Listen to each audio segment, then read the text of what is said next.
Now that we've identified the core skill gaps that our learners have by comparing the level of requirement in the unit of competency, the skills that the learner has, and our expectations in our training, we can now start to develop some strategies to support our learners within our training to develop those core skills where they have gaps.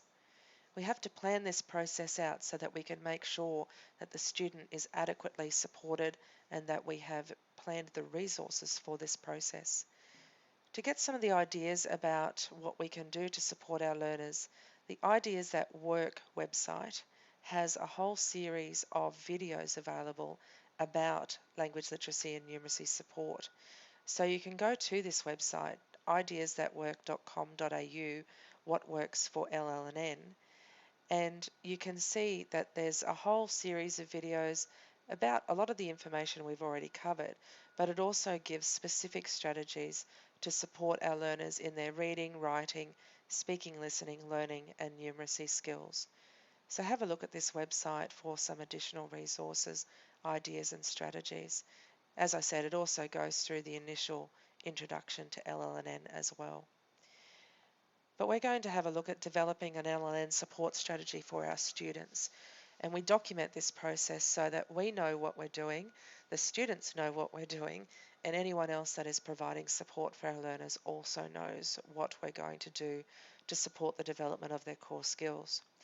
The initial information is quite generic, which we provide in all of our planning so that we know what we're delivering, who, where to, and why.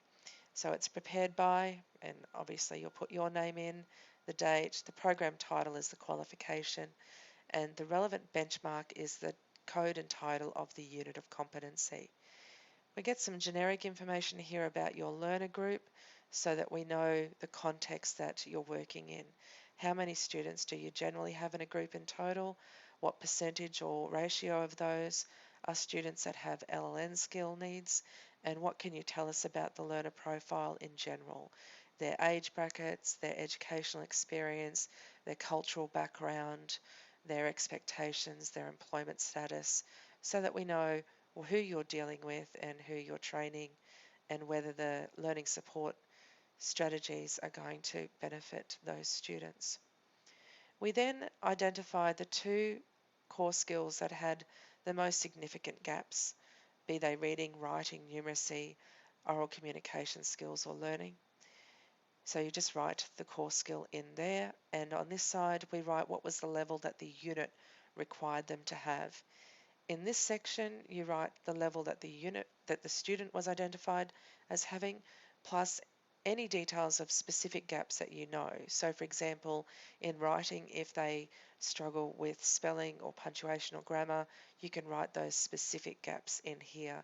If it was numeracy and they are challenged by some formulas, or maybe it's understanding time, or maybe it's ratios, then you can write those specific challenges that they have in that section there. We also then look at whether you require specialist support for the learner and or for you as the trainer. There's no right or wrong answer here. It will depend entirely on the situation that you find yourself in, your access to the learner, the levels of the gaps that they have in their core skills, the type of training that you're delivering, when you're delivering it, and how you're delivering it. Some people say they want LLN specialist support because the needs of the learner are more than they can meet in the class. Other people say they don't need LLN specialist support because the strategies that they're going to implement will benefit everyone and they will learn within the context of the classroom. So it's important to identify either way which way you're going to go so that you can organise the support that's needed. It's also important to list here any of the other support that may be available to the student, be it a buddy system in the classroom, be it an employee or a colleague that might be able to assist them in the workplace, and or websites or other resources that you could provide to that student outside of the training, outside of the specialist support, so that you can ensure they have access to that support when it's available. We then look at our training delivery in general to identify ways that we could modify the processes to assist our LLN learners. Do we need to make any changements to the enrolment process? Do we need to provide additional resources to explain the enrolment process, such as interviews or models or videos or podcasts that are going to explain how they can go through the process as well as the written materials? We can change our delivery mode and or duration so we can move between online and face-to-face and flexibly delivered programs. And I would generally encourage the blended approach so that we have a combination of all, and that way students can access the support as they best require. My caution in this whole LLN support strategy is don't try and remove the skill or the need for the skill. We need to identify how we're going to support the development of the skill.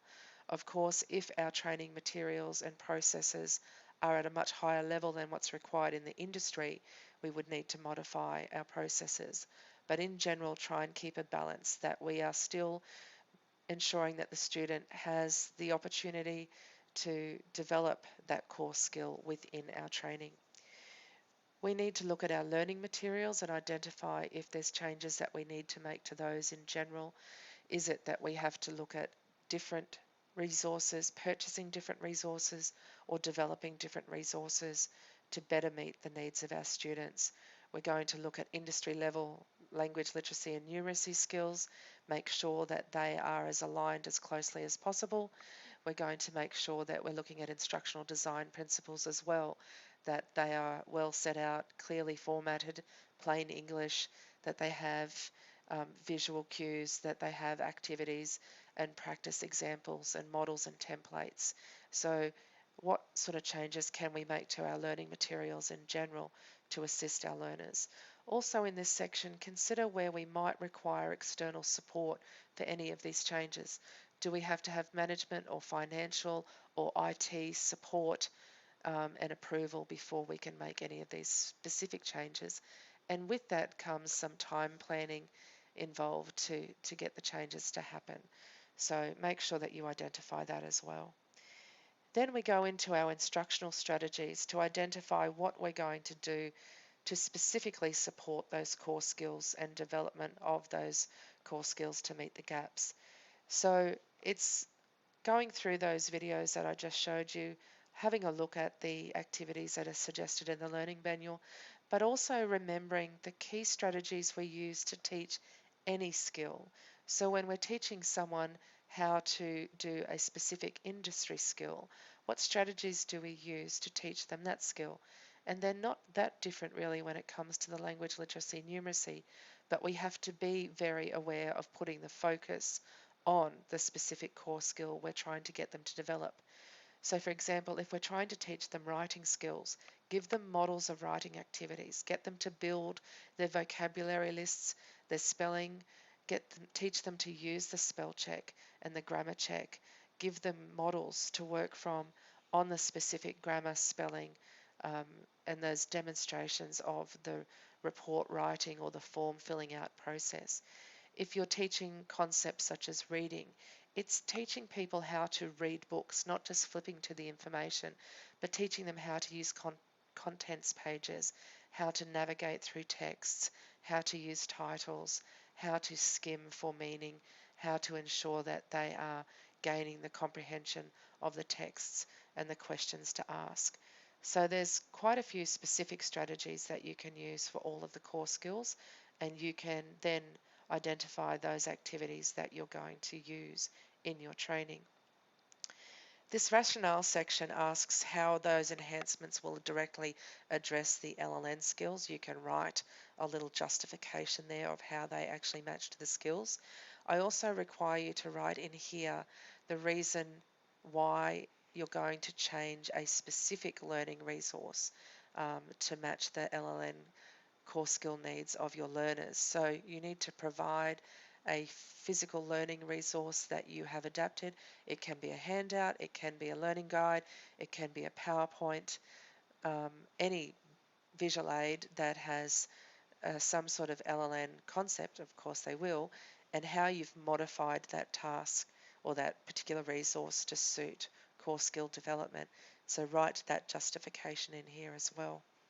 In the assessment process, We're going to look at how we're going to modify our assessment process, again to make sure that it matches the LLN expectations of the industry. So when we're assessing people, making sure we're briefing them, giving them very clear instructions as to what they're being assessed on, where, when, how, why, and with what, making sure our instructions are very clear.